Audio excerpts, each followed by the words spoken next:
Buenas tardes. Muchas gracias a la Academia Nacional de Medicina de México y al doctor Nau Méndez por la invitación. Y a nombre del doctor Uribe, quien se disculpa por no poder acudir el día de hoy, hablaré acerca de la epidemiología y algunos factores de riesgo sobre el hígado graso no alcohólico. Quisiera aclarar que debido a la juventud del término MAFLD que acaba de comentar el doctor Nau Méndez, la información que vamos a ver predominantemente viene sobre NAFLD, pero trataremos de hacer un pequeño énfasis en particular sobre la nueva definición que se acaba de mencionar. Este es el artículo más reciente, es un metaanálisis de datos agrupados en donde se analiza la más actualizada prevalencia de hígado graso no alcohólico. Hay una publicación anterior de aproximadamente hace 6 años en donde este número era aproximadamente a nivel mundial 25%. Lo que estamos viendo es lo que se comprueba de los datos que publicamos en el 2005 sobre el incremento en la prevalencia de manera muy importante sobre el hígado graso no alcohólico. Y como pueden observar, Latinoamérica tiene la prevalencia más elevada, lo cual es muy importante. Esto evidentemente tiene algunos sesgos de los cuales platicaremos posteriormente, pero lo que les puedo adelantar con base a datos que tenemos es que esta prevalencia probablemente incluso sea mayor, al menos en México. Adicionalmente, se sabe también que el genotipo del PNPLA3 es un factor de riesgo no solo para síndrome metabólico y enfermedades relacionadas a la obesidad, sino también para el hígado graso no alcohólico. Y como pueden observar, México tiene un fenotipo que favorece el desarrollo de la enfermedad e incluso se ha asociado con una manifestación más agresiva de la misma. Esta prevalencia puede ser muy alta en grupos de alto riesgo y me voy a enfocar particularmente a la diabetes mellitus tipo 2. Como pueden observar, la prevalencia global de hígado graso no alcohólico en pacientes diabéticos es cercana al 55%. Independientemente de la edad, de los métodos de diagnóstico, de la presencia o no de obesidad y de las regiones geográficas, incluso de los tamaños de muestra o de los años de publicación. Esto significa que las personas con diabetes tienen una particular predisposición a desarrollar esta enfermedad e incluso una mayor agresividad de la misma. Por tanto, la diabetes es uno de los indicadores más importantes de fibrosis hepática y es parte de los marcadores no invasivos de fibrosis. Cuando hablamos de gravedad, quisiera mostrarles esta gráfica particularmente para mostrar que se pensaba en sus inicios en 1985, cuando se describe la enfermedad, que podía ser una enfermedad indolente.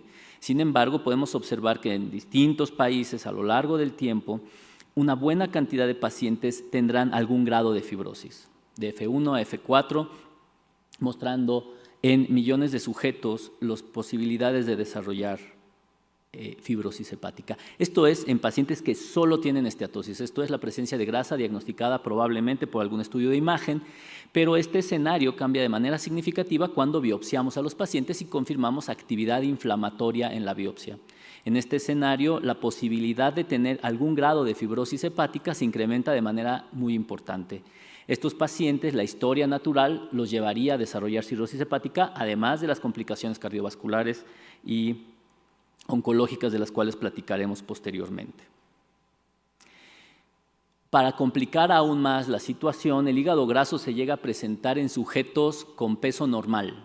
Antes solo pensábamos que era una enfermedad y se estigmatizó la enfermedad, tan es así que se buscó un nuevo término de enfermedad por hígado graso asociada a disfunción metabólica, porque un porcentaje de población con hígado graso puede tener peso normal. Este es un metaanálisis que trata de analizar esta situación. Un metaanálisis que tiene sesgos significativos, ya que, como pueden observar, hay algo que llama significativamente la atención y es que, en teoría, de acuerdo a este estudio, México tiene 69% de pacientes con hígado graso en personas no obesas. Desafortunadamente, es un estudio seleccionado en una población muy particular, por lo cual no consideramos que sea representativo de la población mexicana. Distintos estudios de otras instituciones han demostrado que esto puede rondar alrededor de 10 a 15% de sujetos que tienen hígado graso van a ser delgados. Ahora bien, se sabe perfectamente que los latinos en general tenemos una mayor predisposición al desarrollo de hígado graso y entre ellos los mexicanos. Podemos observar en este estudio cómo la prevalencia de hígado graso no alcohólico es mayor en la población mexicana, en estos mexicanos que viven en Estados Unidos, comparados con otras poblaciones latinas que viven en el mismo país. Podemos observar que la prevalencia es de 22%, siendo mucho más frecuente en hombres. Por lo tanto, los mexicanos nos encontramos en una situación extremadamente desventajosa en este escenario. Obviamente esto está relacionado con nuestras prevalencias de obesidad. Es un hecho que existen componentes genéticos que promueven el desarrollo de la enfermedad y la agresividad de la misma, pero también es un hecho que es una enfermedad relacionada significativamente con el ambiente. Este es un estudio que publicamos junto con el doctor Naum Méndez ya hace algunos años, en donde podemos observar la correlación directa que existe entre la prevalencia de obesidad entre las naciones y la posibilidad de tener más hígado graso no alcohólico. Esto no solo es importante por el desarrollo de la enfermedad per se y por las complicaciones que veremos posteriormente, sino porque a lo largo del tiempo el hígado graso no alcohólico se ha estado consolidando como la enfermedad que va a llevar al desarrollo de carcinoma hepatocelular con más frecuencia. Vean cómo ha ido descendiendo la posibilidad de tener carcinoma hepatocelular por virus C, esto obviamente relacionado a los antivirales de acción directa. La hepatitis B sigue un curso similar, el alcohol probablemente va a tener un repunte y de acuerdo a las encuestas del Instituto Nacional de Salud Pública probablemente esto vuelva a repuntar por los consumos que se están observando en población más joven, pero los invito a que vean la curva del hígado graso no alcohólico y esto es particularmente en Latinoamérica. Por tanto, como podemos ver, la posibilidad de que en el futuro veamos carcinoma hepatocelular en sujetos en donde lo encontramos otra patología hepática cada vez va a ser mayor y obviamente el hígado graso va a ser el principal culpable.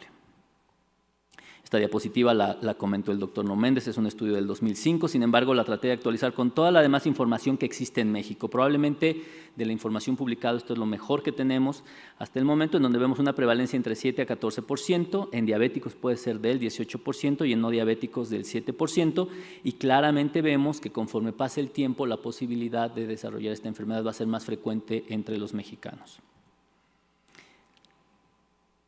Podemos hablar también de fenotipos de pacientes con hígado graso. Esto es, cuando una persona llega a un consultorio y tiene hígado graso, particularmente los hepatólogos, pensamos inmediatamente en MAFLD o NAFLD.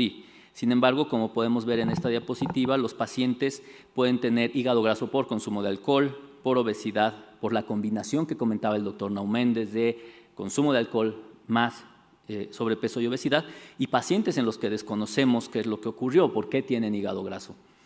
Este es un estudio que publicamos ya hace algunos años en donde vemos que obviamente cuando nosotros seleccionamos en población general pacientes con esteatosis hepática, 2/3 partes van a ser por obesidad, pero no pocos van a tener la combinación con consumo de alcohol. Esto incluso tiene grandes sesgos porque está desarrollado en nuestro hospital en donde el reporte de alcohol probablemente está subestimado, por lo que creemos que la proporción de pacientes que tienen una enfermedad combinada, esto es alcohol con grasa, desde el punto de vista metabólico, sea mucho mayor. Y como les comentaba, tenemos un 14% de pacientes que son delgados, que no tienen aparentemente disfunción metabólica y que pueden presentar esteatosis hepática.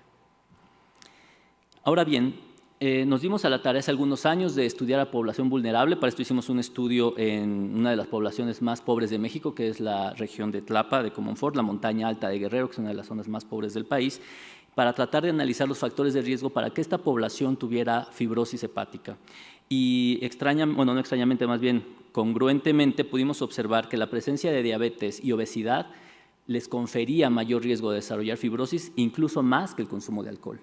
Esto significa e implica que nuestra epidemiología está teniendo cambios significativos y dada la frecuencia y la falta de probablemente de estigmatización con relación al sobrepeso y la obesidad, promueva este factor de riesgo y por ende su desenlace final, que es la fibrosis hepática. Ahora bien, recientemente analizamos en el hospital desde hace algunos años, incluimos la realización de FibroScan, que es una gran prueba, muy útil, no invasiva, muy precisa para detectar fibrosis y grasa en el hígado, y esto lo realizamos a todos los chequeos que se hacen en el hospital.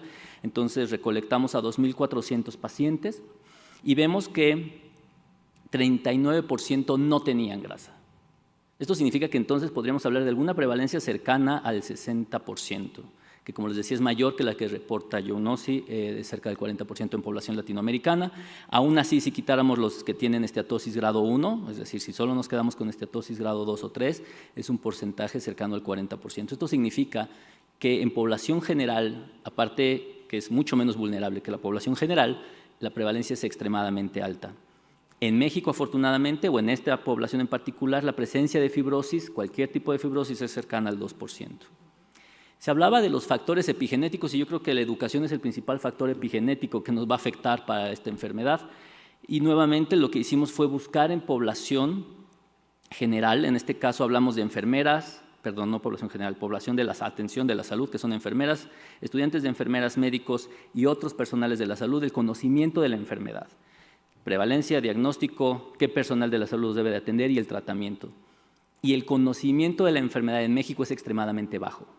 Entonces, esto evidentemente va a promover el desarrollo de la enfermedad porque no la estamos diagnosticando y mucho menos atendiendo de manera correcta. Sin embargo, obviamente existen distintas manifestaciones genéticas, alteraciones epigenéticas, la flora intestinal que está influyendo y por lo tanto debemos estar muy pendientes de esto. Finalmente, daré un par de diapositivas en donde veremos la diferencia entre MAFLD y NAFLD que comentó el doctor Nau Méndez, donde la posibilidad de los pacientes de ser diagnosticados, si son utilizados los términos de MAFLD, va a ser mayor. Incrementa un 6% con respecto a NAFLD, independientemente de los métodos de diagnóstico, ya sea por biopsia o la región geográfica de la que se hable. Quisiera concluir diciendo que la prevalencia global de hígado graso no alcohólico o asociado a disfunción metabólica es alta y está en aumento. Los fenotipos ahora van a ser muy importantes, particularmente por las personas delgadas y las personas que consumen alcohol. México y Latinoamérica somos los países más afectados y en México probablemente está infraestimada esta prevalencia y se desconoce la carga de la enfermedad y la información en el personal de la salud. Muchas gracias. Gracias, doctor Chávez.